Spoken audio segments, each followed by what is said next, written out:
Hi, this is Graphically Alex coming at you with all things fat related. If that's something that interests you, please subscribe. I'd love to have you. Today, I want to go over this Glitter and Lasers video. I want to react to it in its entirety. I just found this, so I am coming late to the party. This is an older video, full disclosure, but I find this really interesting because in this video, Anna basically admits that she has an ED. And so I want to talk about it, and I want to try to share more from my experience with BED while she shares her experience, because this video definitely resonated, and I'm going to let you guys know this isn't necessarily going to be a hate video on Anna.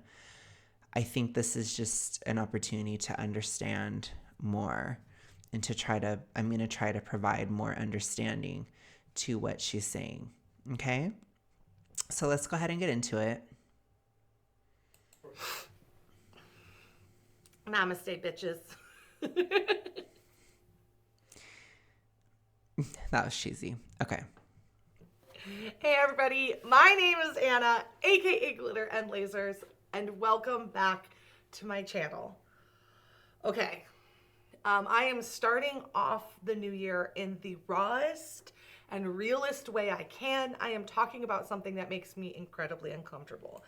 So first and foremost, I want to second the fact that talking about it is incredibly difficult.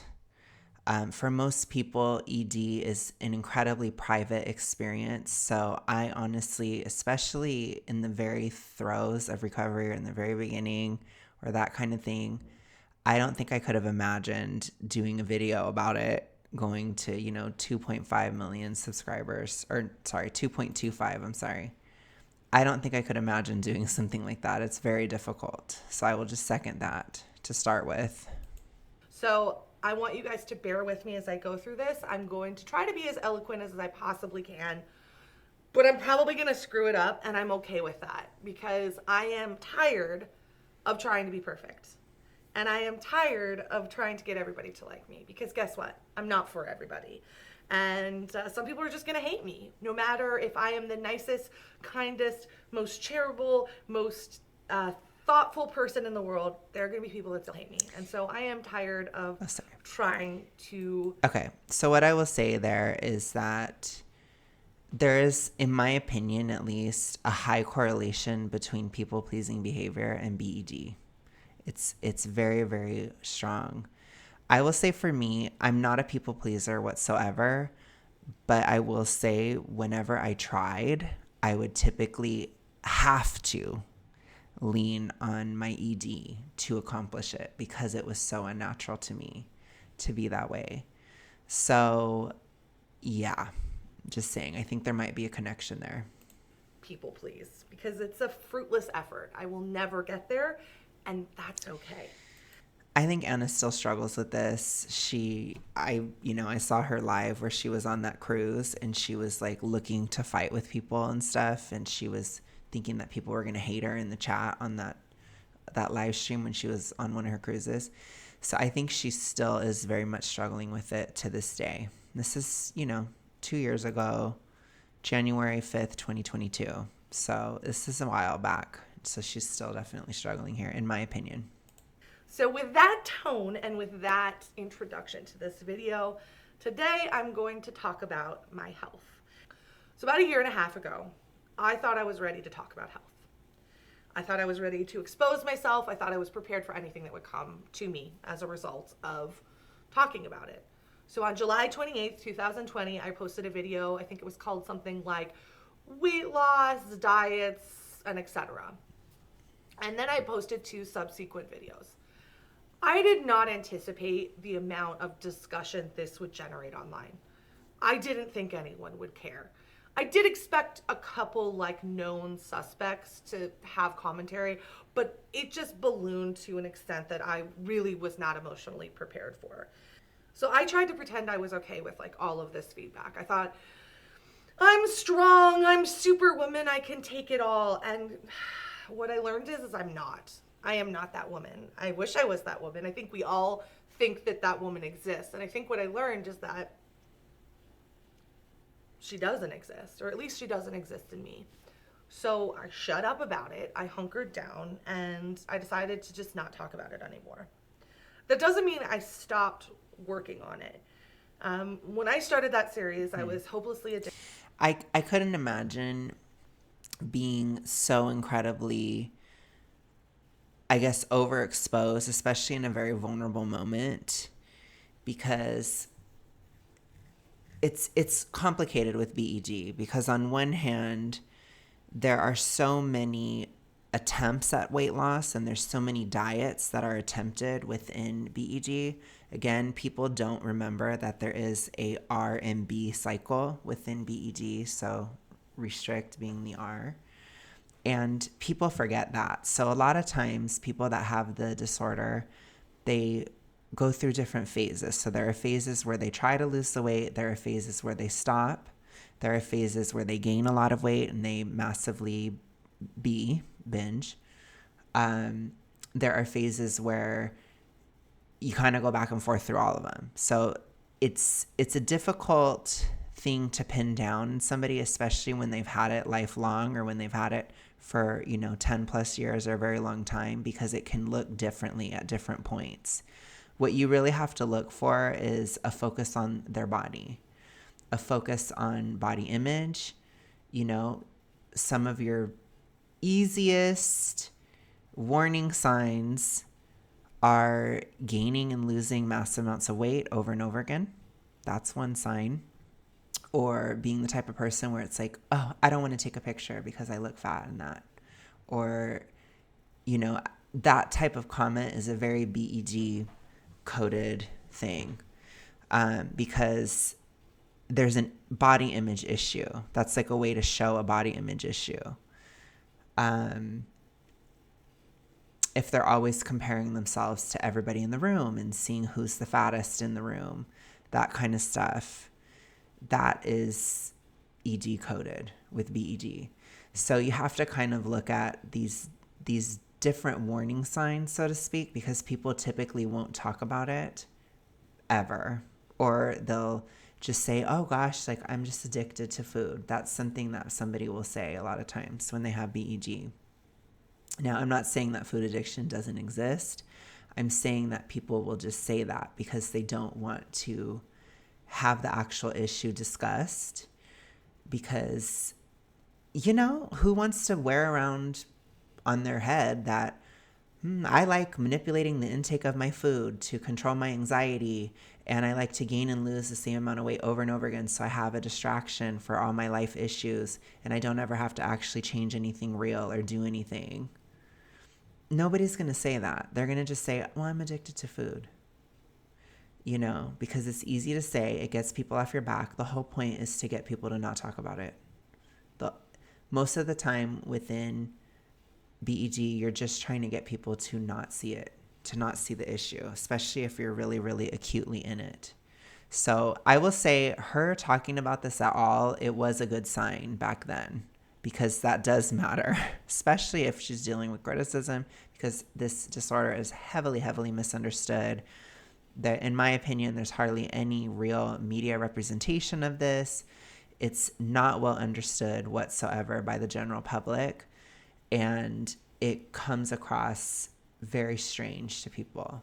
But as somebody who has experienced it, I think what this moment was for her was a moment of, I'm having health issues for real now.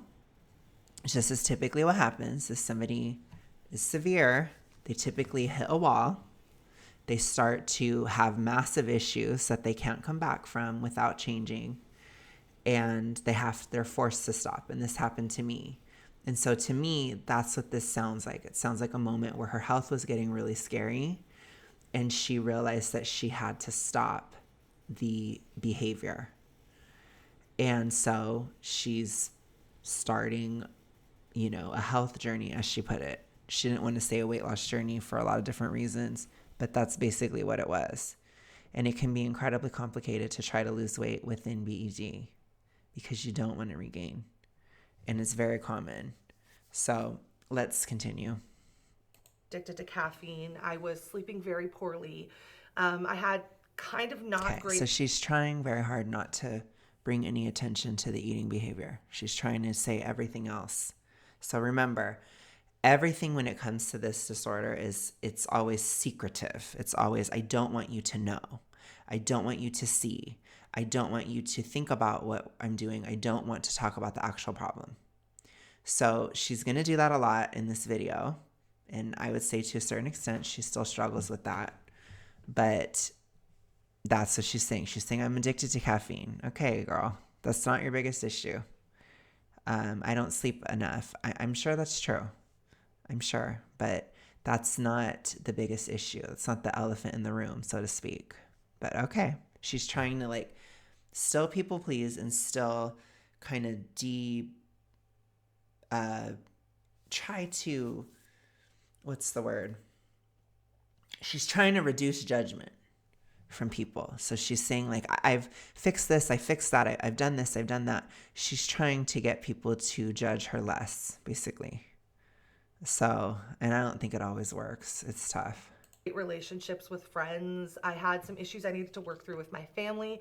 I also had a really traumatic childhood, which I don't even talk about.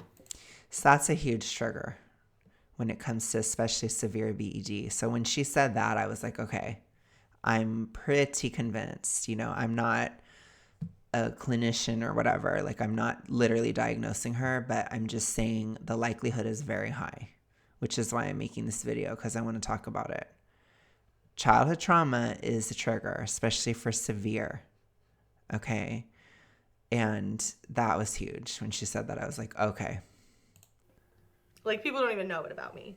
I think people assume that I've had this like rose-colored glasses life where everything's been handed to me, and it's couldn't be farther from the truth. I've literally worked for everything I have, and I've gone through a lot of pain, which I think in a lot of ways prepared me for what I do now, right? Like, nothing that I experience here will ever be as bad as what I experienced as a child.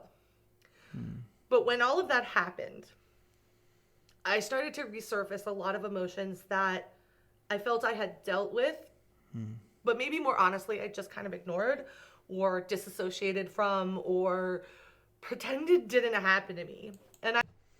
So I try to always bring up too that within BED, dissociation is a major thing. So because the whole thing is really an anxiety disorder, you're trying to dissociate from something uncomfortable or something that's causing anxiety. And you typically will just start thinking about your diet, or you start thinking about your body, or you start thinking about binging. So it's really like one of those three things that you'll go to depending on where you're at in the cycle. But for her, it sounds like she was kind of, you know, possibly obsessing over her diet at the time. Then this massive, huge influx of commentary on her comes down on her. And then she's probably getting all these comments about her body. She's probably getting all these comments about her diet, you know, all these comments about eating a lot, right? Like all those 3 points of the ED, she probably got a huge trigger from that. And it seems like it kind of shocked her and made her realize that that this issue was there and that she really has this problem. So it's big because it's very hard to get to a point of self-awareness with this. It's very hard. And I don't think people understand because it's a very disturbing behavior. And you don't want to admit it, not even to yourself. I had to feel those things. And I had to learn so much. I think when you grow up in an abusive family, you step out of it feeling like you're to blame. And you carry that guilt. Like, maybe if I hadn't said that, or maybe if I had done this thing, then maybe I wouldn't have been hurt. And I have carried that guilt my entire life. And I have held on to that guilt for my entire life. And it has shaded every decision I have ever made in my life. My skin went from... So that's super, super, super real. Super real. Like, I was kind of shocked when I heard that because I kind of related to it, honestly. I know that that's, I'm sure a lot of people relate to that kind of thing. I didn't grow up in an abusive home, but I had a phase of my childhood where it was. So that's a complicated thing. It's kind of hard to explain, but I have talked about it. I have a video on my channel about my BED story. But basically, there were like a couple years where I was in, or like a year or so of my childhood where I was in an abusive home. And those thoughts do come up a lot of like, if I could have done this differently, or if this would have been different, maybe this would have worked out a different way, or maybe this would have changed things, or if I would have just been different, then maybe it could have been different. You know what I'm saying? And I'm not saying that in terms of like the actual situation, but as a child, it definitely was something that hit me when it came to, I have an estranged father, and I have an issue where he was a drug addict, essentially. I just have to say that flat out. So it was during that time where I lived with him. And there was a lot of pain I carried from that, where I felt like there were certain qualities about myself that made him not like me as much. And so you do kind of carry that a little bit. And like I said, I don't know if it's a BED thing completely, but it's definitely something that fueled it in me. And so when she said that, I really resonated with that, because I was like, oh my gosh, yes. Like, I used to feel that way. And again, I'm not a people pleaser. I never have been. But even though I wasn't, I still felt pressure to. And I still had that running commentary, because people don't understand too that within an ED, you have a lot of rumination about yourself, and you have a lot of rumination about certain things. There's a lot of rumination in general. And so there's a reason why you're trying to do a different behavior, or you're trying to eat, or to focus on your body, or to do whatever. It's because you want to stop the rumination. So I will always say, and I believe this to my core, that if you're the type of person that ruminates about things over and over and over again, you're at risk. Probably for any ED, but I know for sure BED, because that's the kind of person. Because you do it because you just want to stop thinking about it. And it's really hard. So I know a lot of times when I talk about Anna, people want me to just hate her guts, basically. I will criticize her whenever I feel it's warranted, but I'm not going to just hate her. So I'm sorry if that bothers you guys. Oops, I need to unmute. Last year, 2021, was the year I learned that those things that happened to me weren't my fault. And it sounds obvious, right? It sounds obvious that someone hurting me was not my fault.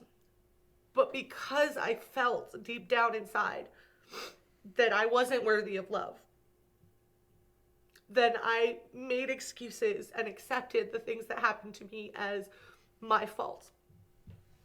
And I got into relationships and friendships where people didn't treat me with the level of respect that I deserved, because I didn't feel like I was worthy of that. And it's very weird, because I am a very confident person, but I had this weird piece of me that was unconfident, that you wouldn't even know was underneath everything else. And it wasn't like everything else was an act. I am generally happy. I am generally comfortable doing all of the things I do. But I didn't know that inside of me, a part of myself that I couldn't even see for years and years and years and years, finally decided to be seen. And it was... It's interesting, because I think I can relate to it in the sense that I think a lot of people would assume that I never even think about people pleasing. But like, especially as a teenager, my early 20s, just because my behavior wouldn't change, it doesn't mean that I didn't have that constant nagging in the back of my mind all the time.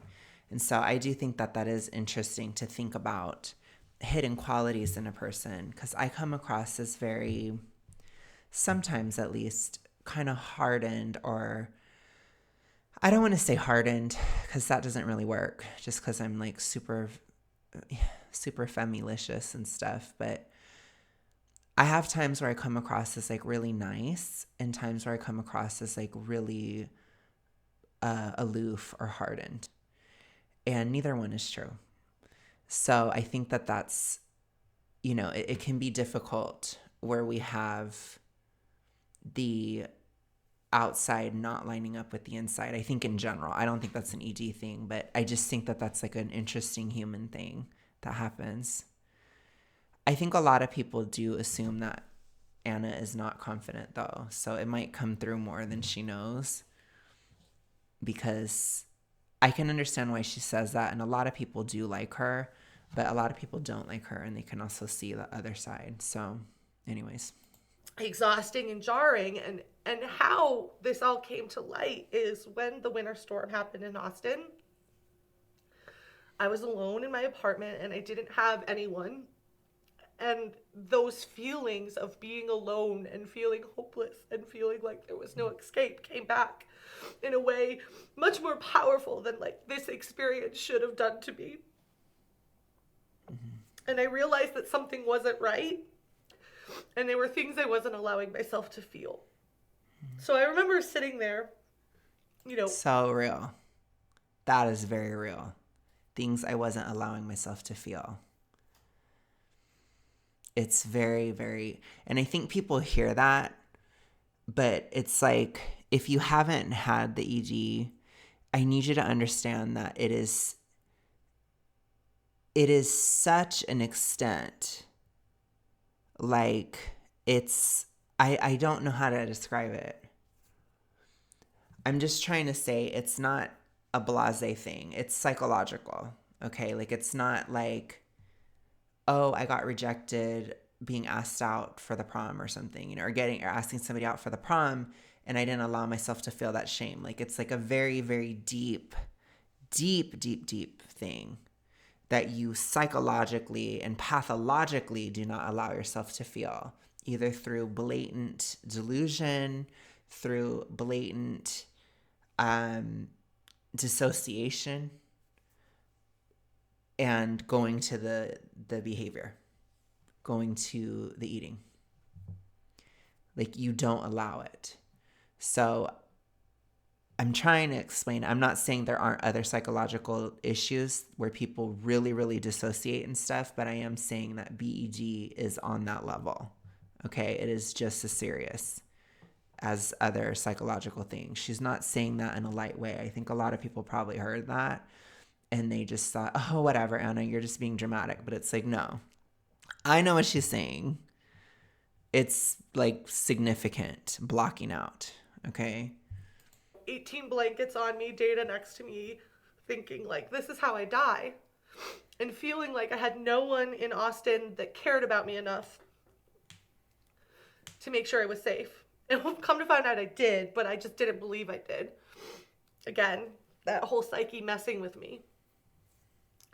And I had to literally face this thing that had been buried inside of me for so many years.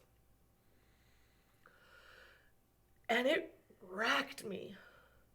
Emotionally, it wrecked me.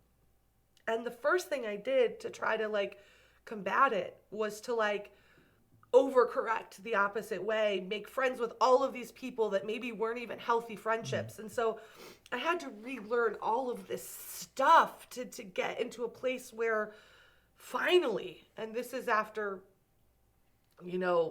almost an entire year since this event, I've put myself in a situation where I feel loved and supported by the people around me for the first time in my life.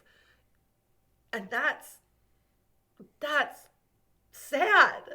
That's so freaking sad that it took till like this year for me to really feel that way. It's not that I didn't have friends. It's not that I didn't have the opportunity to feel this way, but it's that I didn't allow myself to feel this way until this year. And that is just so sad. I think too, that's also probably why she's talking about it and stuff. And again, I can admit that she has lost weight since then. So there has been some progress. But what I will say is that's probably why, because she had those people or that support system, or she did some of that emotional work, or that, what's the word? Lifestyle change. I don't know. Like, she changed her circumstances. That's why she's more so in a place where she can talk about this and this kind of stuff. But in my opinion, this is still pretty early recovery because she's doing everything in her power to not talk about the eating. Okay, so it's still early. But I know it's hard. I know you guys don't want to like give her any credit, but as somebody who has dealt with this is, to me, it's like very early recovery. And I understand because I couldn't talk about the eating either. It was very difficult for me to do. But it is a huge part of the recovery. So I do suggest it, you know. But anyways. Got another ad. 1 second. I'll be right back. Okay, we're back. And now that I see my life, and I love my life, and I've always loved my life, but I love it in a way that I didn't even know I could. I find myself realizing that there's more things than my life that need to change, that there are still pieces of my heart that are broken, and that the only way I'm going to fix them is to make some changes in my life. And the more I think about it, the more I feel like I have to do it on camera, because it gives this like layer of accountability that I don't know if I can find it anywhere else. Like, literally, y'all will call me out on everything, so might as well just put it out there and take it on head first. It's totally fine if you want to do that. I personally did not do that immediately. There were some aspects that I did share. You know, I have different phases of my recovery. So definitely the very beginnings of it were around 2014. And I was incredibly emotional. Oh my God, back then. Holy crap. And then I was facing and dealing with a lot of lifestyle and emotional issues from 2014 to 2019. But I was still technically in the ED, and it highly escalated in 2018, 19, and 20. It was really, really bad. And my health really took a shit during that time because it was so bad. So, I don't know that I should have, there were times where I was online back then, but there's no way I could have literally, I wasn't even completely aware of what I was doing at certain points. But because there were a lot of times where I was doing very, very restrictive diets, and I would say, well, I'm doing something about my health. This is what I'm doing. And I would kind of talk about it online at times back then. And it was not something I could have dealt with a lot of criticism about at the time, I will say.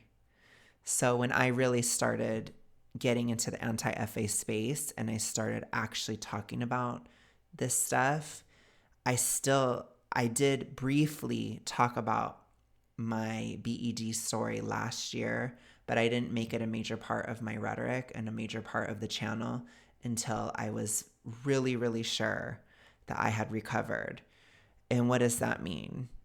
True recovery is reaching a point, especially from a super morbidly obese perspective, where you have sustained weight loss for a couple years, where you aren't constantly changing diets, where you don't have the body image issues that you had before, and most importantly, where you haven't binged. So I have not binged for emotional BED reasons since October of 2020. That was the last time I did. There were times where I ate a lot because I had certain nutrient deficiencies and physical issues from incredibly restrictive diets and, cycling from those diets to binging to those diets. I don't want to talk about it too much just because YouTube can get kind of extra, but that cycle, and to put it in perspective, in 2019, I, between late 2018 and early 2020, I gained and lost 80 pounds twice. So yeah, like I lost 80 pounds from fall of 2018 until summer of 2020, gained it all back by October, and then lost it again by February. And that did a number on me. And then I gained it all back again in summer of 2020. It was horrible. So that's, very, very, very severe. And it was very, very bad for my health. So, yeah, I'm not going to get on here and say, like, there wasn't a lot of eating. There was. Okay. But I'm also pretty much done with recovery. And like I said, I'm in a place where I can really talk about it because it's over. Because again, that was almost, it'll be 4 years in October. And the sustained weight loss, I started losing weight in August of 2022. We're coming on almost 2 years and I'm 100 pounds down. And I haven't had any significant weight regain, gotten anywhere close to my highest, nothing like that. So that's why I was comfortable to talk about it this year, because I know I'm recovered because I have a track record and all these different things. So yeah. Anyways, I can talk about it now because it's over, and so it's a lot easier to talk about. But when I was in it, it would have been really hard to deal with the criticism of it and this kind of stuff. It was difficult. And even my very, very early recovery, like in the sense of second wave recovery, so like actually no longer doing the behavior, that was in 2021, and it was still really, really hard for me to be public about it because I was kind of like a baby, But now it doesn't really bother me at all. And that's why I'm like, okay, I need to talk about this because this is a major aspect of obesity, basically. So anyways, let's continue. We're going to get to the point where she talks about the eating, but it's taken a long time. And I want you guys to realize how long it's taking because that's a part of it. I think the hardest part about talking about all of this is that I have felt my entire life that as a plus size person, admitting that you had a challenging youth, admitting that you had things happen to you that were So as a plus size person, which means that she was overly identifying with being fat, which is ED coded. Okay, so that's another thing. It's another flag. If somebody makes being fat a huge part of their identity, red flag alert. Okay, be careful with that. horrible, would feed the narrative that plus size people are plus size because they are flawed. Just because something happened to you doesn't mean that you're flawed. It means that you're dealing with a maladaptive coping mechanism because of childhood trauma that is severe or sustained for a while.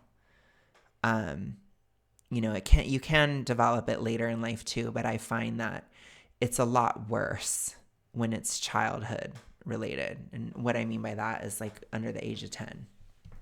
So when things happen under the age of 10, it's a lot worse. And I feel like somebody will have a lot worse of BED than if something happened when they were 15 or something. I do think that age plays a key role in it, which again, mine was incredibly severe. Like I said, very, very, very severe. I described it to you. So I think that that's a major thing. Okay. but she's saying like, I don't want to show that narrative, blah, blah, blah, blah. It's not about narratives, Anna. It's about truth. And tell the truth. Tell your story. If you want to talk about it, about being fat, then you should tell the whole thing, because that is an ED logic to cover things up, which I don't appreciate. And that's why I don't like fat acceptance. That's why I fight it on this channel, because they don't want to tell the whole truth. But I'm glad that she's starting to. There. And I never wanted to contribute to that. But my own story, my own truth, is that part of the reason, and not all of the reason. I still have lipedema. I still have that condition to work with all of this. But we're getting to it here. But see, she has to disclaim it. She has to say, well, not completely. It wasn't completely the eating. It wasn't this. It wasn't that. Like, she's still, in my opinion, so early in recovery at this time. Like, very, very, very early. Okay? Because she's having a really, really hard time saying it. Like, let's watch this disclaimer again. And I still have lipedema. I still have... feed the narrative that plus-size people are plus-size because they are flawed. And I never wanted to contribute to that. But my own story, my own truth, is that part of the reason, and not all of the reason. I still have lipedema. I still have that condition to work with all of this. But part of a major part. The reason I am overweight is because of the drama in my life and because of the ways I coped with it. Thank you, Anna. In what way was that? And saying that out loud is uncomfortable and will piss so many people off. But I am sick of lying about it. She barely even said it. So what was that coping mechanism, you guys? You know what it was. I know what it was. Pretending it's not the case because it'll make somebody else feel comfortable. But in a lot of ways, my weight has protected me and helped. See, she couldn't even say it. I wonder if she will say that she ate a lot at all. But she's getting into another aspect of ED where it's where you have your weight for these emotional reasons. You know, it's not just somebody who doesn't have an ED, they would think, I'm overweight because I eat too many calories and I need to go into caloric deficit. That would be like a very, very like straight line. Not any shade of ED thought in their mind would be to have that mindset. But instead, she's saying, my weight protected me. Well, see, it's a very emotional, unhealthy way of looking at weight. It's a clouded, disordered way of looking at weight. Me. And I know that if you've never been plus size, you'll not understand anything I'm saying. So I'm not expecting you to understand it. I'm expecting you to be shocked by that. But if you are, I hope that you can see that sometimes weight can provide a barrier, a boundary, a safety that maybe we don't realize. And I think for me, that has partly been what my weight has been. That doesn't change the fact that I also have lipedema. So like, I don't even know at this point what I can fix and what I can't, which is incredibly frustrating because there's always huge doubt. So when you have this disorder, when weight loss comes up, you have kind of this 1-2 punch. So I think the biggest issue with this disorder in terms of weight loss is that there's a huge incentive to not lose the weight entirely. Because if you do, then you have to stop thinking about it. And if you have to stop thinking about it, then you can't use any aspect of it for distraction. And that's a huge disincentive. And if that resonates with you, I need you to understand that you could have a psychological desire to sabotage your weight loss or to make sure that it never ends, because that's the biggest thing here. And I think a lot of people who don't have the disorder, they don't understand why it can take somebody 15 years. Like it's taken me 15 years to get it together. And it's because it becomes entrenched. It becomes really difficult to think of life without these cycles, to think of life without this line of thinking. And so regardless if the weight would have been gone, I wouldn't have been able to have the ED anymore at all. I wouldn't have been able to go back to being if I ever felt like I needed to. I wouldn't have been able to do certain things because ultimately the entire thing would be gone. And that would be really, really hard. And I'm at the point now where, like I said, I don't have it anymore. In fact, I've been living life. I've been moving forward again. I'm getting healthier physically. So I'm starting to live again and starting to implement things in my life again. And I'm going through emotional triggers and I'm going through events in life that typically would have led me to a binge prior, but I no longer have the ability to do it because I don't want to feel sick. And I'm not going to feel sick, which means that I cannot eat enough to block out anxiety. So there's nowhere to go with that. It's like I've gone too long in a deficit. My satiety has healed. Like I've worked a lot on my hypothyroidism and all these hormone issues that I have. So I have a heavy satiety signal where if I eat a lot, I will feel nauseous and I will feel sick. So I can't do it anymore because I don't have the psychological drive to just push past it because I don't have the disorder anymore. So I have to learn to cope with things without that cycle. And that is hard too. So even when it's over, it's hard because it's easier to not have the ED when nothing's happening. You know, we all know what went on over the past few years. A lot of people's lives were slowed down, mine as well. And I had very linear and single goals of getting my health in order.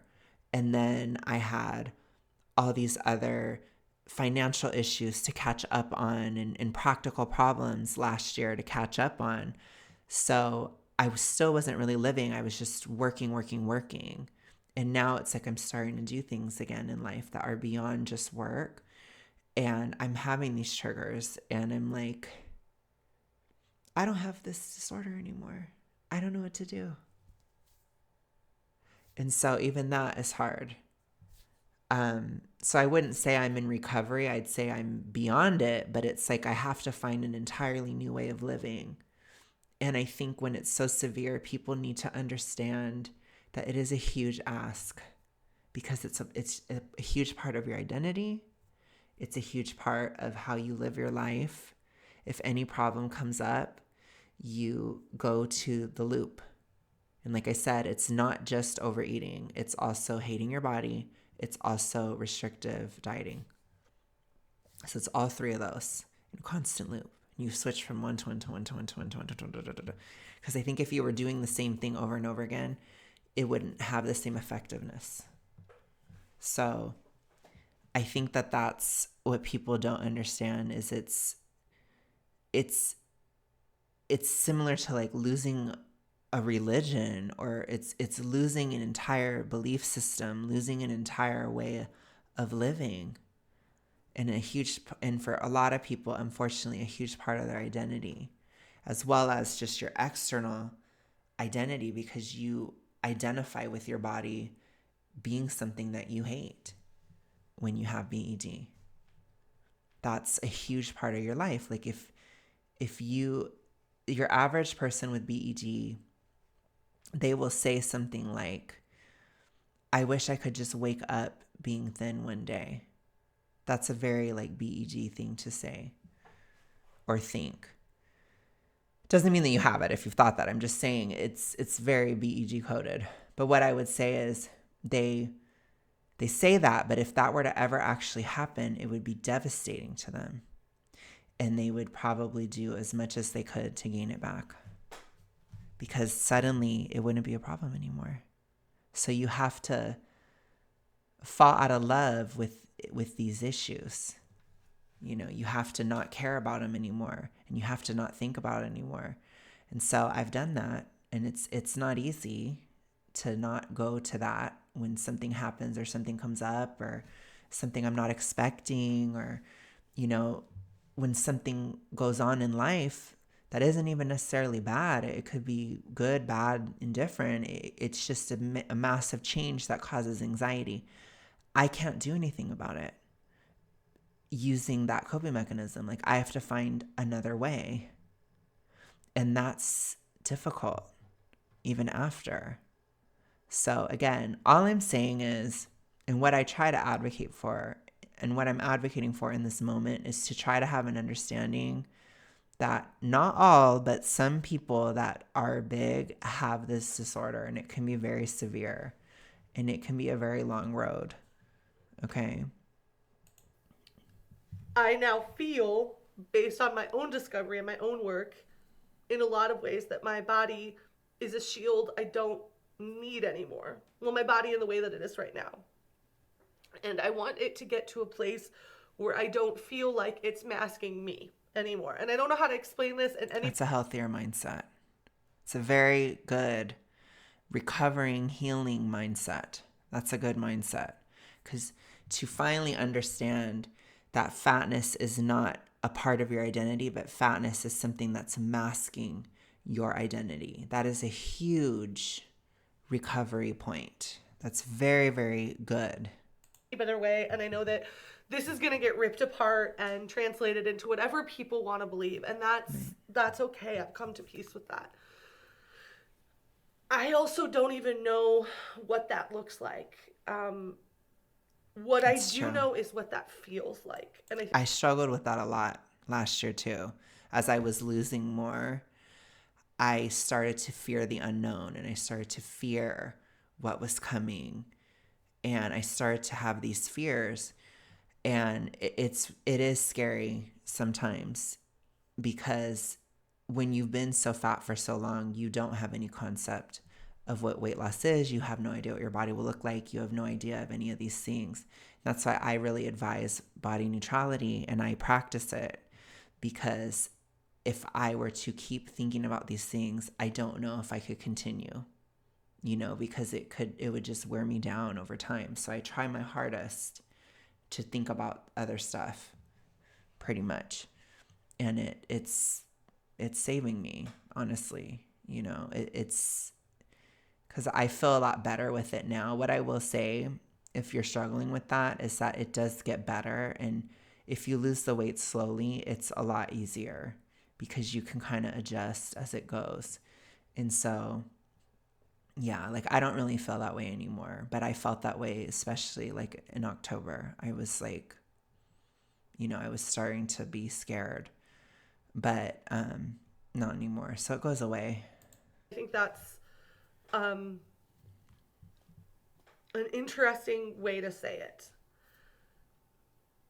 I, several years ago, lost a lot of weight and was in really good health. I was never thin. I was still plus size, but I was running, I was biking, I was exercising. I was enjoying my life at a physical level that brought me an immense amount of joy. The reason that changed, and this is something I haven't ever discussed, but maybe people could have alluded from my videos, is I worked for a company that pushed me into the ground, burnt me out to a level I've never been, and honestly, emotionally, was not healthy. And it triggered a lot of stuff, brought back bad habits, and because I hadn't done the work and I hadn't done the energy. I want to say too, an abusive work environment can be a huge BED trigger. That was something that I was in 2018. Again, I think back to that year a lot, because I had one of the most massive BED cycles, in the hugest escalation I've ever had in my entire life. And I will say, one of the things that contributed to that was dealing with being in an abusive job. So that can be a huge trigger for a lot of people, and people don't consider that workplace abuse is serious, or that it can cause psychological damage, but it really can. Now, what I will say is a lot of people are dramatic about their job, and it's not necessarily workplace A, but I believe her. I'll put it to you that way. Especially if she put on a huge amount of weight and if she was kind of okay and it like shifted. But again, you have to be careful because within BED, you have times where you diet, where you lose weight, where you get it together, and then something bad happens and then you go back. So it's a cycle. So you have to remember that too. So when I hear that, I'm skeptical, but I also believe that the workplace was abusive because it was probably a trigger. So anyways, I'm trying to fill in the gaps here because she really, really doesn't. In this video, she hardly talks about it at all, but I will try my best. I'm trying to break it down. Translate, if you will. I made bad choices. Not that eating That's what she's saying. is a bad choice, but I made choices that took away my own joy. That eating is a bad choice, but I made choices she mentioned that it. burnt me out to a level I've never been, and honestly, emotionally was not healthy. And it triggered a lot of stuff, brought back bad habits, and because I hadn't done the work and I hadn't done the energy, I made bad choices. Not that eating is a bad choice, but I made choices that took away my own joy. And I think that She admitted it. It took 12 minutes. And she immediately, not that it's a bad choice, right after. But she did admit it. It came out. It eked out. Barely. But that's still big. So I'm glad she finally said it there. But it took her forever to say the E word. It took her forever. And that's a sign, you know? that's when I say bad choice, that's what I really mean. I made choices that took away my own joy.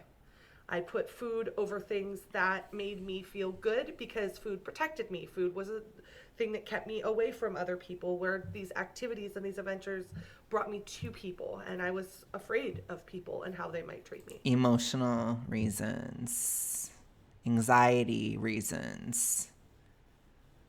And that's like the very real Always night. Yep. 1 second.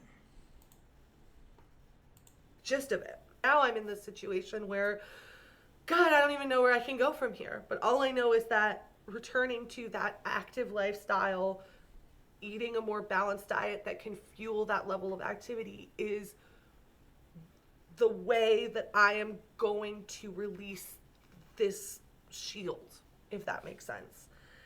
And I don't feel like this is a 1 week journey. I feel like people watch videos like this and they want some transformation by the end of the year. I don't expect to be transformed by the end of the year. If that's why you're here, this is definitely the wrong video for you, because In most cases, not all, but in most cases, sustainable weight loss takes a while. So I always say on this channel, if you're super morbidly obese, expect the whole process to take between 3 and 4 years. That's a much more realistic view, and you're more likely to keep it off because you're not going to have to be overly restrictive, because people forget, but part of BED is being overly restrictive in diets. You have to do something that's a normal diet or something that you can sustain forever because it's not overly restrictive. So that's a part of breaking the cycle. Also, not hating your body, or not like constantly ruminating about how much you hate your body. That's another way of breaking the cycle. And then, of course, not engaging in the, we'll call it overeating behavior. Okay? You have to really fight the cycle on all sides, on all 3 of those parts of the cycle. because I think that this is going to be a lifelong struggle. I think this is going to be something that It could be lifelong. It doesn't necessarily have to be lifelong, but it's going to be years long if it's very severe. So that I will say. I would say she probably, at this point, she's probably still battling it. Like I said, for me, it took me 6 years. It took me from 2014 to 2020. 2014 was when I became aware of the issue and I started fighting it. And it was over by 2020. And then now in 2024, I have like some anxieties and issues around no longer having it, which is really weird and I did not expect. But I'm just going to get past it. kind of thing. So to me, it's just hiccups along the way. But yeah, it can take years, but it's not a lifelong thing necessarily. We need to stop that narrative. I am hitting roadblocks along the way. I feel like I'm going to cry a shit ton. I feel like I am going to Yes, you will. regress and progress a lot. It's possible, yeah. But you have to be careful with that, because if you're talking about your body size, that could still be the behavior. So just be careful. But I think I need to talk about this because I am sick of every discussion about plus size women's bodies and the choices they make around them being dominated by two groups of people who don't actually represent the majority of plus size people. It is either these very active people who've probably never been plus talking about what they think is plus size, who frankly just chose different coping mechanisms than food. And like, It's possibly true. I can see what she's saying there. I can understand it, especially at this time. I do feel like we've started having more discussions that have a more middle path, which I appreciate those channels so much. And I hope I'm in that category. I hope I would be seen that way. But if not, that's fine. I'm wherever I'm at, But I agree that we need to get to the truth of it, and the truth lies somewhere in the middle in terms of obesity, for sure. running away and hiding. Those are my coping mechanisms, food and hiding. They just chose different coping mechanisms. That's pretty much it. And the other side are people who are overweight, who've made the decision that that's the happiest place that they want to be. That is the best decision for their life. And I applaud them on that decision, but that is not. No. Sorry, I don't. I think that's horrible. Okay, what are you going to say, Anna? Everybody's decision. And then there's Sure, it's people's decision, yes, but it's still a bad decision. in the middle who are just trying to figure out how to live their lives in a happier way, who recognize that their weight might prohibit them from doing things they love that make them happy. Yeah. I am in that middle. And it's fair enough. You're in the situation where your coping mechanism has impeded your life and you're seeing the limitations it's causing, which is why I always suggest, if you guys want to help somebody lose weight, get them out of the house, get them living life. Don't tell them to hide away. Like I have seen a lot of, not a lot, but some fitnessy type of people tell people, be kind of fat phobic, so to speak. I hate using that word because it's so loaded, but I think this is probably one of the only ways that it's legitimate. But when they say you should just hide away from the world until you've lost the weight and then come out, or like don't go to the gym because you look ugly or something. Like I've heard people say that before. I'm not saying that's the majority at all. I'm just saying that is horrible if people say that.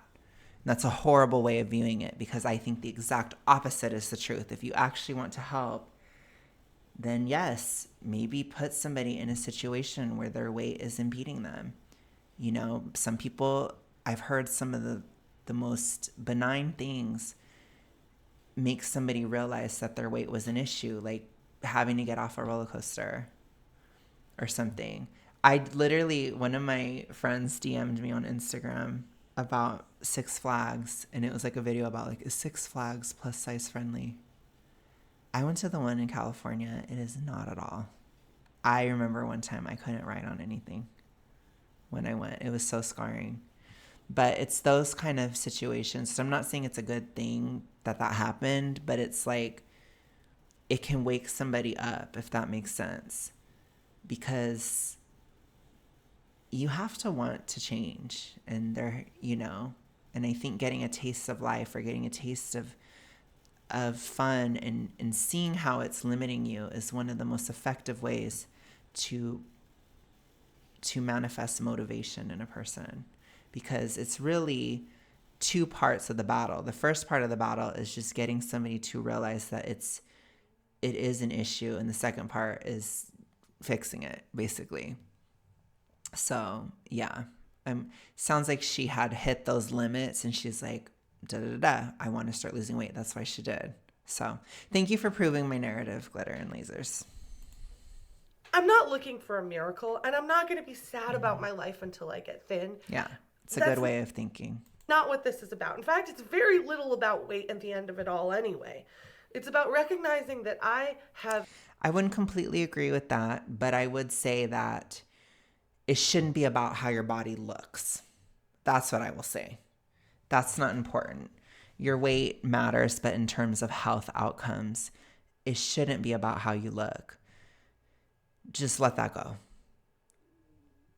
I will just say, for an ED person, just let it go. You can get in shape, you can do whatever you want, it doesn't matter. But your main motivator for getting in shape and all this stuff, it shouldn't be looks, it should be your health. Always put your health first. Always. Especially if you have an ED background. Always, always, always put your health first. have been hurt. And that hurt has taken a toll and has affected the choices I make in my life. And as I step away from that hurt, if I don't change those actions, I am allowing it to continue to affect me and continue to control me. True. Facts. But I also recognize that this is a fucking battle. No, it's probably more like a war. It's more of a war. And I'm going to... It's true. It's just unfortunate that she waited so long to really start fighting it, but some people do wait a long time. I always suggest trying to get out of an ED as soon as possible, because in my case, it was so severe, I don't think I would have survived. I think I would have been gone already because it was so bad. And it took me 6 years. So that can be a long time. And when you're really severe and really, really super huge, 6 years can be a long time for stuff to go wrong. So I always suggest, if you have these psychological issues, please get treatment. Please find ways of coping. Please fight it. You know, you do have to fight the ED. I'm sorry, you do. So start, because you got to get out. Okay, that's my warning. I'm going to have to fight for this, and it is going to suck, and I'm going to screw up, and that is exactly why people need to see it. I'm not here for a fad diet. I'm not here for like miracle 20 pounds lost in 5 days. That is not what this is about. This is about someone fighting to regain something that was taken from them as a child.